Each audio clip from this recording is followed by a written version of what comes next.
Alright, the most easy way to play is to be at a distance and just shoot magic at guys.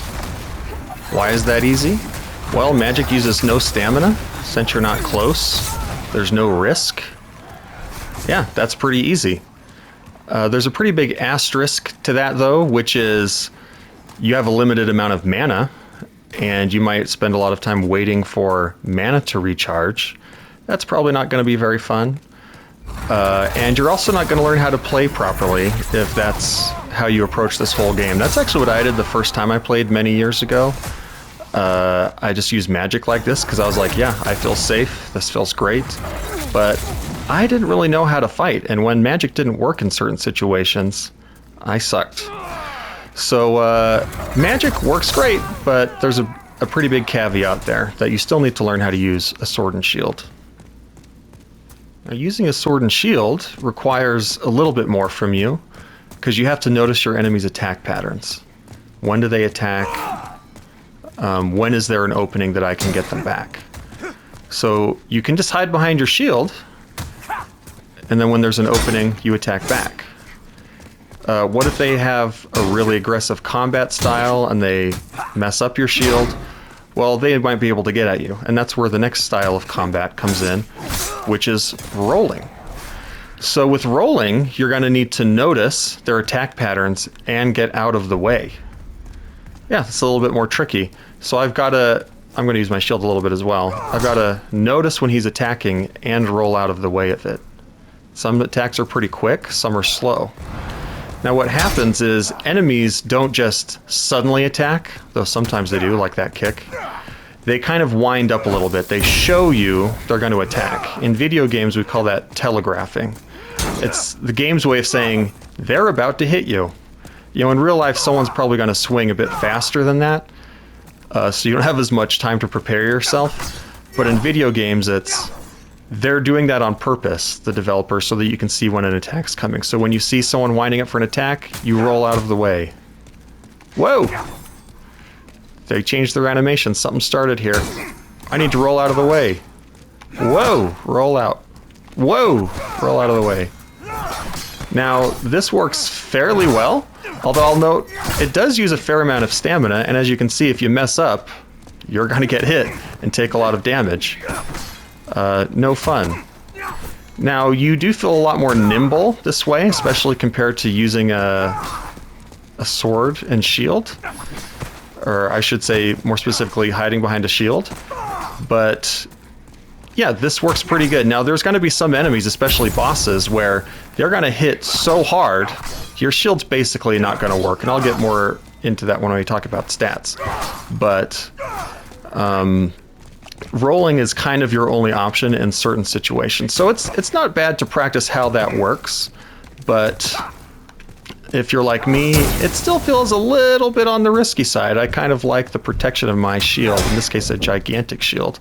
So I'm going to look for an opening and attack when there is one. Don't you dare. Alright, so using magic is the easiest way to play. Alright. Next most easy is going to be hiding behind a shield. Just waiting for an opening. The next most difficult is going to be rolling out of the way at just the right moment.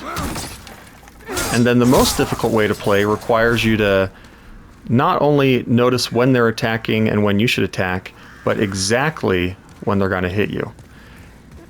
You use that for parrying. So usually you just hide behind your shield like this, but if you push L2, you kind of do this move to hit their weapon out of the way. And if you get them right when they attack, then you do some super mega critical move that does a bunch of damage. Now that's pretty hard to pull off. You have to know exactly when they're going to hit you. Frankly, I'm glad that I pulled it off just now for this recording. Let's see if I can do it again. No. Okay. I got hit. Alright, let's try again. Yeah, that guy's going nuts. Oh, messed it up again. See, it's pretty hard to do properly. And that's the main reason that I don't do it, is, man, the risk is just too high. I don't want to take a bunch of damage just because I mess up a thing. I've got a shield I can hide behind. Why bother? And this is pretty much my experience with trying to parry. Let me try one more time with this guy. Yep, there we go. So if you're really focused, you can pull it off, but that's pretty hard.